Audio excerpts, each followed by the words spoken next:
নমস্কার দর্শক বন্ধু। শেয়ার মার্কেট কিন্তু এই এখনকার টাইমে মানে আগস্টের শুরুর দিকে একটা বেশ ইন্টারেস্টিং জায়গায় দাঁড়িয়ে আছে। একটা জিনিস অনেকে খেয়াল করে দেখবেন, সেই জানুয়ারি 2025 থেকে এই আজ অবধি প্রায় 1.5 বছর অনেক বিনিয়োগকারীদের কমপ্লেন যে রিটার্ন তেমন ভালো পাচ্ছে না বা অনেক মিউচুয়াল ফান্ড ভালো রিটার্ন দিতে পারেনি, কিন্তু অ্যাকচুয়ালি মানে under the hood stock specific performance কিন্তু অন্য কথা বলছে। মানে ফর এক্সাম্পল আমরা যদি বলি আমাদের নিজেদের যে 129 ওয়েলথ ফান্ড, যেখানে আমরা ফান্ড ম্যানেজমেন্ট সার্ভিস অফার করি, সেই ফান্ড 1 এপ্রিল থেকে শুরু করে জুলাই অবধি মোটামুটি নেট 50% রিটার্ন দিয়েছে। সেটাও কিন্তু post capital gain tax, post all kind of fees. মানে ক্যাপিটাল গেইন ট্যাক্সের পরে রিটার্ন, মানে বুঝতে পারছেন, গ্রস রিটার্ন যদি বলা হয় 60-65 এইরকম একটা দিয়েছে। হ্যাঁ, তার একটা প্রাইমারি কারণ এইটা ছিল যে ওই জানুয়ারি থেকে মার্চ অবধি স্মল ক্যাপ মাইক্রো ক্যাপে অনেকটা ফল হয়েছিল। মানে জানুয়ারি থেকে মার্চ অবভিয়াসলি আমাদের ফান্ডের অনেকটা ফলও হয়েছিল, ওভারঅল মার্কেট অনেকটা পড়েছিল। তো সেই কারণে 1 এপ্রিল থেকে শুরু করে আজকের ডেটের রিটার্ন অনেকটা বেটার লাগছে। কিন্তু এখানেও যদি আমি ওভারঅল নিফটির দিকে তাকাই, ওভারঅল নিফটি কিন্তু 50% বাড়েনি, বা মাইক্রো ক্যাপ ইন্ডেক্সও কিন্তু অতটা বাড়েনি, 15-20-22% এইরকম বেড়েছে। কিন্তু তার থেকে অনেক বেশি আমাদের ফান্ড আউটপারফর্ম করেছে। এটা এই কারণেই বলছি যে এখন মার্কেটে কি হয়ে গেছে, মোর স্টক স্পেসিফিক, মোর সেগমেন্ট স্পেসিফিক, মোর সেক্টর স্পেসিফিক প্লে আউট চলছে। তো এই আজকের ভিডিওতে আমি জানাবো যে আগামী দিনে মানে কেমন হতে চলেছে, কি কি ইম্পর্টেন্ট জিনিস, মানে কোন কোন Nifty, micro cap index, small cap ইন্ডেক্সের লেভেল, কোন কোন জিনিসগুলোকে ট্র্যাক করলে আপনি বুঝতে পারবেন যে এই স্টক স্পেসিফিক এক অ্যাকশনই চলবে নাকি ব্রডার মার্কেট, মানে ওভারঅল যারা ধরুন লার্জ ক্যাপ মিউচুয়াল ফান্ডে আছেন, নিফটি ইন্ডেক্স ফান্ডে আছেন, বা ওভারঅল যে ব্রডার মার্কেট ফান্ড যেগুলোতে রয়েছেন, তাদের কি ধরনের রিটার্ন আসতে পারে বা তারা কি কি জিনিস ট্র্যাক করবে, সেই সমস্ত কিছু নিয়েই আজকের এই ভিডিও। আমি প্রসেনজিৎ পাল, 2010 সাল থেকে ইন্ডিয়ান শেয়ার মার্কেটে একজন ফুল টাইম অ্যাক্টিভ ইনভেস্টর, এবং আমাদের কোম্পানি পল অ্যাসেট যেমন রিটেল ইনভেস্টরদের জন্য অ্যাডভাইসারি সার্ভিস প্রোভাইড করে থাকে, তেমনি হাই নেটওয়ার্থ ইন্ডিভিজুয়াল ইনভেস্টরদের জন্য ফান্ড ম্যানেজমেন্ট সার্ভিস আমরা অফার করে থাকি, বোথ সেবি রেজিস্টার্ড, গাইডেড এবং রেগুলেটেড সার্ভিস। এবং আমারই মানে এক্সপিরিয়েন্স নিয়ে লেখা দুটি বই, Amazon India best seller, Bangla version, English version both আছে। বাংলা ভার্সান সহজ সরল ভাষায় যদি আপনি বুঝতে চান, শিখতে চান, অ্যামাজন বা ফ্লিপকার্টে গিয়ে প্রসেনজিৎ পাল বেঙ্গলি বুক সার্চ করলে সব ডিটেলস পেয়ে যাবেন। প্রথমেই বলে নিই যে মে মাসের একটা ভিডিওতে আমরা বলেছিলাম যে mother of all bull market is coming. মানে মে জুন মাসে কিন্তু শেয়ার মার্কেট অতটা ভালো ছিল না, মানে তখন মানে নিফটি একটা মানে ভালো রেঞ্জে কনসলিডেট করছে, খানিকটা বাড়ছে খানিকটা পড়ছে, নেগেটিভিটি ছিল মার্কেটে প্রচুর, মানে এখনো ইনফ্যাক্ট আজও রয়েছে। সেই সময়ে কিন্তু আমি বলেছিলাম যে mother of all bull market is coming, অনেক মানে কন্ট্রাস্ট স্টেটমেন্ট, এবং তারপর থেকে কিন্তু অনেক আর্লি সিগন্যাল পাওয়া গেছে যে সেটা হতে চলেছে, তার অনেক আর্লি সিগন্যাল পাওয়া যাচ্ছে।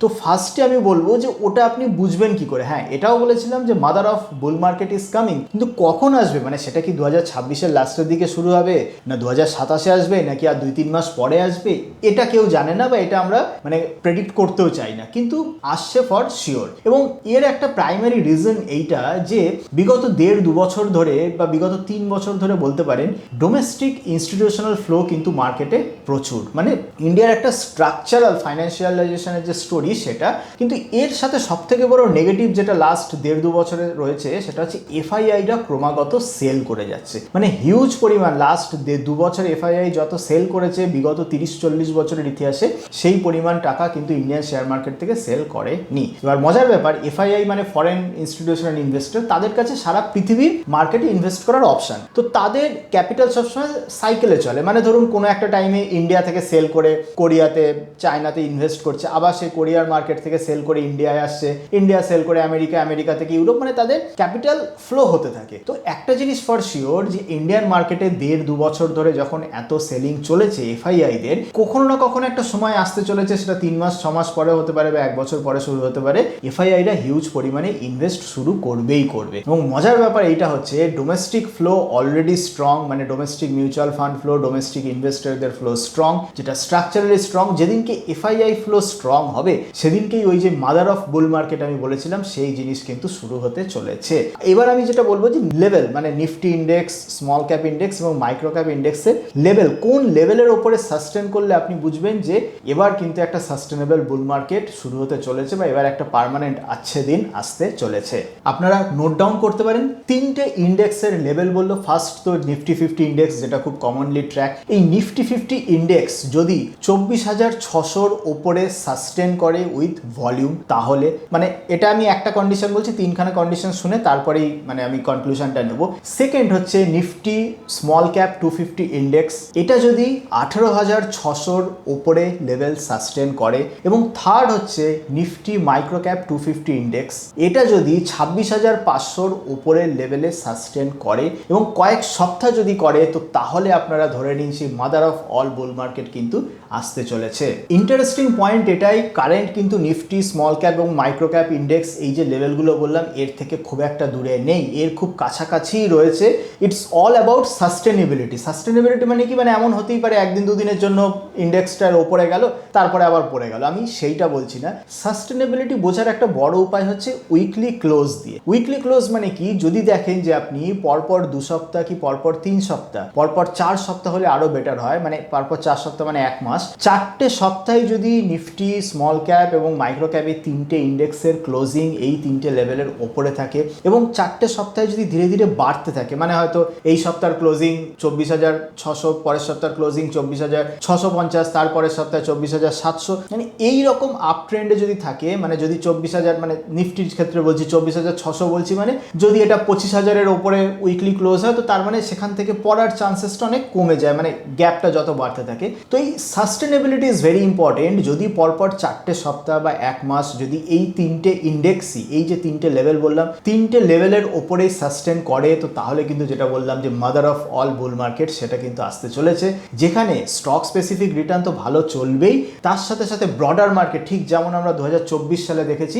সেই বুল মার্কেট কিন্তু আসতে চলেছে, যেখানে অনেকের রিটার্ন ইজি হবে এবং যারা স্টক স্পেসিফিক ভালো স্টক সিলেকশনে থাকতে পারবে তাদের তো রিটার্ন আরো বেশি, মানে হিউজ বাড়বে, কারণ টেল উইন্ড থাকবে। বাট হ্যাঁ, আমার পার্সোনাল মন এটা বলছে যে এই লেভেলগুলো সাস্টেন হওয়ার আগে তার আগে একটা কনসলিডেশন আসবে, মানে বাড়লো তারপরে আবার পড়লো তারপরে আবার এই হলো, মানে একটা জিগজ্যাগ কনসলিডেশন থেকে তারপরে সেই জিনিসটা আসবে। এগেইন সেটা কবে আসবে, 1 মাস পর না 2 মাস পর না 3 মাস পর না 6 মাস পর, কেউ জানে না, কিন্তু যখনই আসুক না কেন আমরা অ্যাটলিস্ট মানে আমাদের ফান্ড ম্যানেজমেন্ট, আমরা যখন মানে ফান্ড যখন ম্যানেজ করি প্রচুর রুলস থাকে যে আমরা কখন কি পরিমাণ ক্যাশ রাখবো কি ক্যাশ রাখবো না।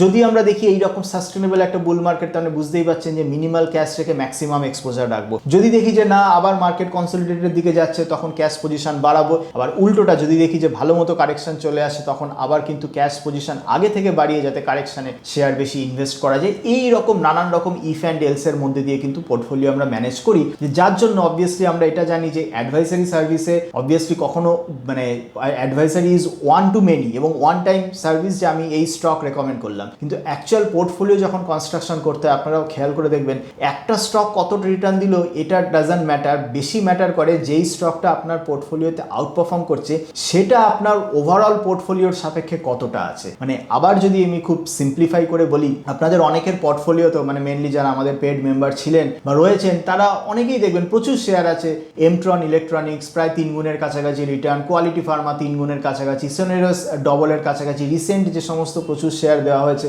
25-30, যথার্থ হসপিটাল একটা শেয়ার 100% এর উপরে return, more than those individual return আপনি খেয়াল করে দেখবেন। লেটস সে এমট্রন যেমন 3x রিটার্ন আমাদের রেকমেন্ডেশন থেকে, আমরা মজার ব্যাপার আগের বছর ফ্রিতে ইউটিউব ভিডিও দিয়েছিলাম, সেইখান থেকেও ডবল এর উপরে রিটার্ন দিয়ে দিয়েছে। এমট্রন যদি 3 গুণ রিটার্ন দেয় আপনার পোর্টফোলিওতে, এটা ম্যাটার করছে না যে ওটা 3 গুণ কি 4 গুণ দিয়েছে, এটা ম্যাটার করছে আপনার ওভারঅল পোর্টফোলিওতে এমট্রন কতটা আছে সেটার উপর আপনার ওভারঅল পোর্টফোলিও রিটার্ন ম্যাটার করছে। মানে এগেইন ফর এক্সাম্পল, কারোর যদি ওভারঅল পোর্টফোলিওতে এমট্রন 5% থাকে আর কারোর যদি ওভারঅল পোর্টফোলিওতে সেটা 10% থাকে, তো এই দুটো ডিফারেন্স একটা হিউজ ডিফারেন্স ক্রিয়েট করে দেয়। এগেইন এমনও না, আমরা কখনো বলি না যে কোনো একটা পার্টিকুলার স্টক যেন আপনার পোর্টফোলিওর হিউজ অ্যালোকেশন নর্মালি 10-12%-এর উপরে যেন না হয়, তাহলে কি বোথ সাইডের রিস্ক অনেক বেড়ে যায়। মানে ওই শেয়ারটা যখন আন্ডার পারফর্ম করবে একা পোর্টফোলিওটাকে ড্র্যাগ করে নিয়ে আসে। তো এই কারণে একটা শেয়ার কতটা থাকবে, আপনার নিজের কি রিস্ক অ্যাপেটাইট, এই সমস্ত কিছু জেনে বুঝে কতটা কিভাবে রাখতে হবে, এবং মোস্ট ইম্পর্টেন্টলি ওভারঅল মার্কেট কি করছে, মার্কেটে যদি ওভারঅল বুলিশনেস আসে তাহলে আরেক রকম হয়ে যাবে, যদি না আসে আরেক রকম হয়ে যাবে। তো এই সব কিছু ম্যাটার করছে আপনার ওভারঅল পোর্টফোলিও থেকে কেমন রিটার্ন আপনি পেতে পারেন। ওভারঅল আপনারা যে 3খানা লেভেল বললাম, নিফটি, স্মল ক্যাপ ইন্ডেক্স এবং মাইক্রো ক্যাপ ইন্ডেক্সের, এই 3টে লেভেলকে মাথায় রাখুন। 3টে লেভেল যখন সাস্টেনেবলি ভাবে ওপরের দিকে চলতে থাকবে তখন আপনারা এটাও করতে পারেন যে সমস্ত মানে অনেক সময় হয় যে আমাদের কিছু রিয়েল এস্টেটে ফান্ড থাকলো, এদিক ওদিক ফান্ড থাকলো, যখন বুল মার্কেট শুরু হয় তখন আমরা কিছু মানে অ্যাসেট অ্যালোকেশন চেঞ্জেস করি। তো এইগুলো অ্যাসেট অ্যালোকেশন চেঞ্জ করা, ফান্ড এখান থেকে আরেক জায়গায় শিফট করার বেস্ট টাইম কিন্তু এই এইটা যখন we are in the early bull phase. Maximum investor যেটা ভুল করে, মার্কেট অনেকটা বেড়ে যায়, তারপরে গিয়ে মানে হয়তো এদিককার ফান্ড ওখানে নিয়ে আসে, বা যতক্ষণে ফান্ডটা নিয়ে এসে ততক্ষণে মার্কেট আবার পড়তে শুরু হয়ে যায়। তো এই জন্য প্রচণ্ড ইম্পর্টেন্ট আপনাদের এইটা বোঝা যে কোনটা আর্লি বুল ফেজ, কোনটা ম্যাচিওর বুল ফেজ, নাকি কোনটা এবার ডাউন ট্রেন্ডের বুল ফেজ। এই জিনিসগুলো বোঝা খুব ইম্পর্টেন্ট। নট নেসেসারিলি মানে ধরুন নিফটি 1 ইয়ার হাইতে আছে তার মানেই যে সেটা মানে ম্যাচিওর ফেজ হবে এমনটা নয়। আবার নিফটি ধরুন মানে মাল্টি ইয়ার হাইতে নেই, তাহলেও যে সেটা উল্টোটা হবে এমনটা ভাববার কারণ নেই। সমস্ত কিছু ইফ অ্যান্ড এলস এর উপর ডিপেন্ড করে। এবং এখন আমি কেন বলছি এখন সিচুয়েশনটা অনেক বেটার, কারণ বিগত 1.5 বছর ধরে ডাউন ট্রেন্ডে কিন্তু মার্কেট অলরেডি কাটিয়েছে, বা বিগত 1.5 বছর ধরে অলমোস্ট 2 বছরের কাছাকাছি এবার কিন্তু মার্কেট কনসলিডেশনের ফেজে চলে যাচ্ছে। তো নর্মালি যখন এই দীর্ঘ কনসলিডেশনের পরে যখন একটা ব্রেকআউট আসে, তখন নিফটি বা এই micro cap index, small cap index যদি 1 ইয়ার হাইতেও থাকে, সেটাকে কিন্তু ম্যাচিওর ফেজ মানে এরপরেই পড়ে যাবে এটা বলা যায় না। সেই জায়গাটা কিন্তু স্টিল থাকে early bullish phase, provided lot of other things. তো এইটা হচ্ছে প্রাইমারি জিনিস, আপনাকে মার্কেটের ফেজ বুঝতে হবে যে আপনি কোন ফেজে আছেন, সেই ফেজে আপনি কতটা ইনভেস্টমেন্ট ডিরেক্ট ইকুইটিতে করছেন, কতটা করছেন না। উল্টোভাবে যখন মার্কেট 1 বছর ধরে ধরুন বাড়তেই থাকলো, তারপর যদি কনসলিডেট করতে থাকে, সেইটা কিন্তু একটা বড় ওয়ার্নিং সাইন। ইনফ্যাক্ট 2025-এর পর থেকে যে মার্কেট পড়া শুরু হয়েছে তারও কিন্তু ওয়ার্নিং সাইন ছিল। খেয়াল করে দেখবেন সেপ্টেম্বর 2024-এ নিফটি অল টাইম হাই ছিল।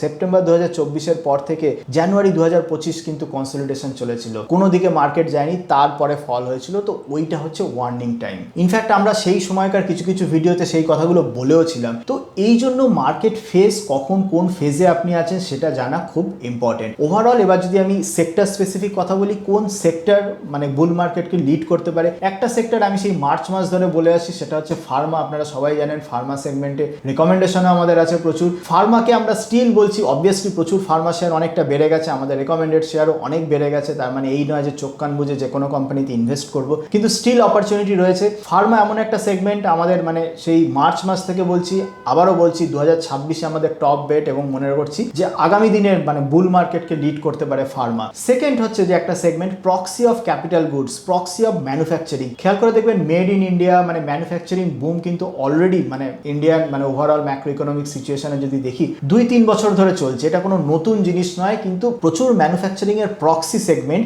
সেগুলো এখন কিন্তু ভালো মতো তাদের টেলউইন্ড আসতে শুরু করেছে। থার্ড হচ্ছে কিছু কিছু নিচ এক্সপোর্ট, মানে কিছু কিছু অটো অ্যান্সিলারি রিলেটেড এক্সপোর্ট, যেগুলো মানে যে সমস্ত কোম্পানি ইউরোপ, ইউকে, ইউএস এইসব জায়গায় এক্সপোজার আছে। কেন? এর কারণটা হচ্ছে ইন্ডিয়া কিন্তু লাস্ট 1.5-2 বছরে ইইউ মানে ইউরোপের সঙ্গে ফ্রি ট্রেড ডিল সাইন করেছে, ইংল্যান্ডের সঙ্গে ইউকের সঙ্গে ফ্রি ট্রেড ডিল সাইন করেছে, Australia free trade deal, New Zealand free trade deal, এবং ইউএস এর সঙ্গে ট্রেড ডিল কিন্তু এখনো ঝুলে রয়েছে। অবভিয়াসলি ইউএস এর সঙ্গে মানে যতদিন ডোনাল্ড ট্রাম্প প্রেসিডেন্ট থাকবে নানান রকম আনসার্টেনিটি চলতেই থাকবে, কিন্তু বেস্ট পার্ট হচ্ছে মার্কেট সবসময় ফ্যাক্টর করে যে কোনটা ফ্যাক্টর ইন আর কোনটা ফ্যাক্টর আউট। যতদিন ডোনাল্ড ট্রাম্প থাকবে, ইন ফিউচার যতই আনসার্টেনিটি আসুক না কেন, মার্কেট কিন্তু সেটা মানে ফ্যাক্টর করে ফেলেছে। এখন থেকে সামান্য কিছু পজিটিভ হলেই কিন্তু মার্কেট সেটা পজিটিভলি রিঅ্যাক্ট করবে। এরও এক্সাম্পল যদি আমি একটা দিই, খেয়াল করে দেখবেন আজকের দিনেও কিন্তু মিডল ইস্টে সেই যে ইরানের যুদ্ধ শেষ হয়নি, আজকের দিনেও এখনো দেখবেন প্রায় মাঝে মাঝে খবর আসে আমেরিকা বোমে মারলো, আবার এদিক থেকে কিছু ফায়ারিং হলো, স্ট্রেট অফ হরমুজ আবার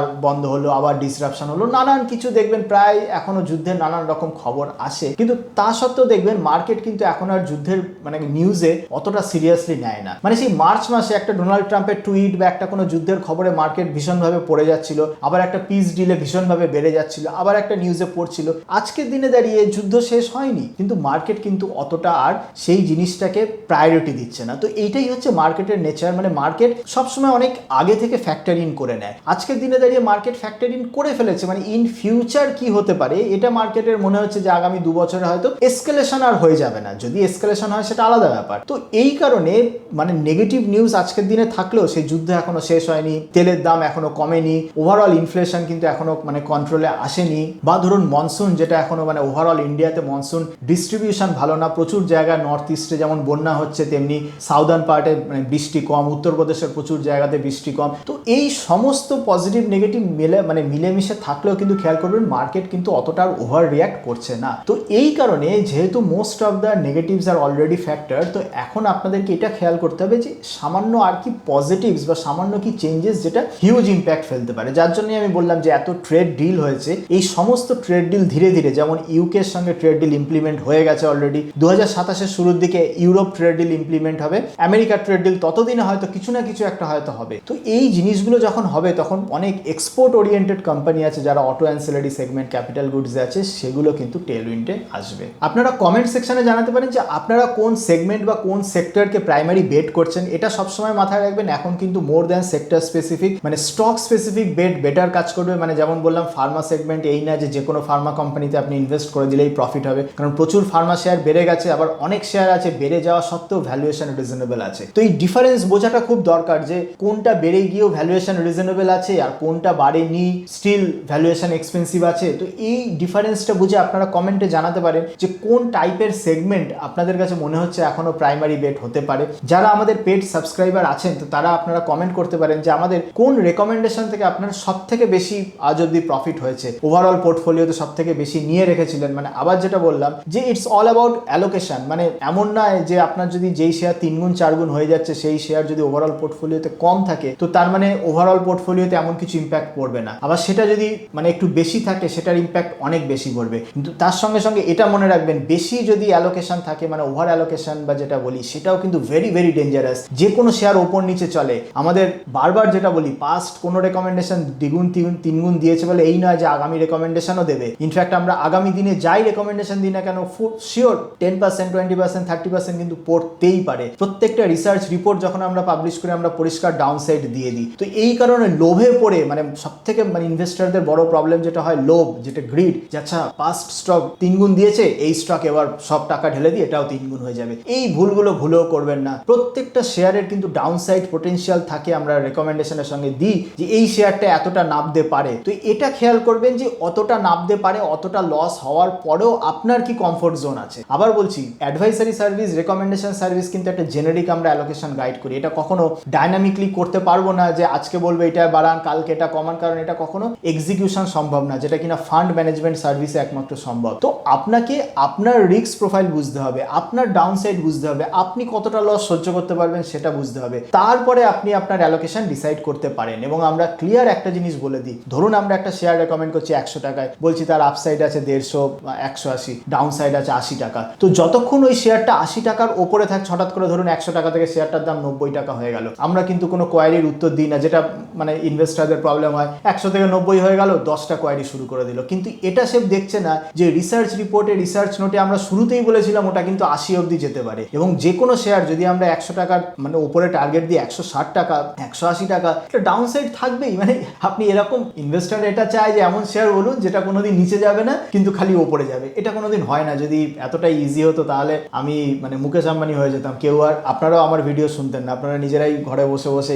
ইজিলি টাকা বানিয়ে ফেলতেন। তো সবসময় এটা মাথায় রাখবেন, যে কোনো শেয়ার বা যে কোনো ইনভেস্টমেন্টের ডাউন সাইড আছে, আপনাকে ওই ডাউন সাইডটা বুঝে আপনার পোর্টফোলিও অ্যালোকেশন, আপনি কতটা লস অ্যাপেটাইট নিতে পারেন, নিজের পার্সোনাল ক্যাপাবিলিটি, নিজের পার্সোনাল সব কিছুকে বুঝে কিন্তু যদি আপনি অ্যালোকেশন করতে পারেন তাহলে আপনি বেটার ডিসিশন মেকার হতে পারবেন। আর যেমনটা বললাম যে ওভারঅল ইকুইটি অ্যালোকেশনও কিন্তু আপনারা বাড়াতে পারেন যদি নিফটি, স্মল ক্যাপ এবং মাইক্রো ক্যাপ ওই 3টে ইন্ডেক্স যদি ওই 3টে লেভেলের ওপরে সাস্টেন করে। তার কারণ overall at the end of the day আমরা যদি আমাদের কথা বলি, দেখুন আমরা ইরেসপেক্টিভ অফ এনিথিং 100% ইকুইটিতে ইনভেস্টেড থাকি। তার কারণ আমরা রিস্ক ম্যানেজমেন্ট বুঝি, আমরা নিজেদের বুঝি, ডাউনসাইড ক্যাপাবিলিটি বুঝি, সব কিছু বুঝি। আমার অন্য কোনো ইনভেস্টমেন্টই নেই। কিন্তু ম্যাক্সিমাম ইনভেস্টারদের তো তাদের ধরুন কিছু ফিক্সড ডিপোজিটে আছে, কিছু ডেথ ফান্ডে আছে, কিছু গোল্ডে আছে, কিছু সিলভার, কিছু এদিক ওদিক নানান দিকে আছে। তো নর্মালি ইকুইটি অ্যালোকেশন বাড়ানো যেতে পারে যখন আর্লি বুলিশ ফেজ চালু হয়। আপনারা ইকুইটি অ্যালোকেশন বাড়াবেন না কমাবেন সেইটা ডিপেন্ড করছে আপনাদের ওভারঅল পোর্টফোলিও কি রিটার্ন দেবে। তো ওই যে 3টে লেভেল বললাম, 3টে লেভেল ক্রস সাস্টেনেবিলিটি, আপনারা ইকুইটি অ্যালোকেশন কিন্তু বাড়াতে পারেন, because that would indicate a fresh bull run বা fresh leg of bull market. আপনারা আপনাদের মতামত কমেন্ট সেকশনে জানাতে পারেন। এবং আজকের মতো আমরা ভিডিওটা এখানেই শেষ করছি। পরবর্তীতে শেয়ার মার্কেট নিয়ে নাকি মিউচুয়াল ফান্ড নিয়ে কি ওভারঅল টপিকের উপরে ভিডিও পেতে চান সেই নিয়ে আপনারা কমেন্টে জানাতে পারেন। আর হ্যাঁ, আগামী দিনে আমাদের ভিডিওগুলো যদি আপনারা চ্যানেলের হোম পেজে পেতে চান তো তাহলে চ্যানেলটিকে খালি সাবস্ক্রাইব করলে হবে না, সাবস্ক্রাইব করে নোটিফিকেশন বাটনটা প্রেস করবেন, তাহলেই আপনারা আপনাদের হোম স্ক্রিনে পাবেন। আর হ্যাঁ, ভিডিও যত লাইক করবেন, ভিডিও যত বন্ধুদের মধ্যে শেয়ার করবেন, তত লাইক শেয়ার আপনাদের কাছে ফ্রি। কিন্তু এগুলো ইউটিউব আমাদেরকে মানে প্রম্পট করে যে আরো বেশি করে চ্যানেলে বা কি ফ্রিকোয়েন্সিতে ভিডিও আনার জন্য। তো সেই মতো যদি ভিডিও থেকে নতুন কিছু শিখতে পারেন, ভিডিওটা লাইক করে বন্ধুদের মধ্যে শেয়ার করতে পারেন। চলুন আজকের মতো এই পর্যন্তই, দেখা হবে অন্য কোনো দিন অন্য কোনো টপিক নিয়ে। ততদিন ভালো থাকবেন, হ্যাপি ইনভেস্টিং।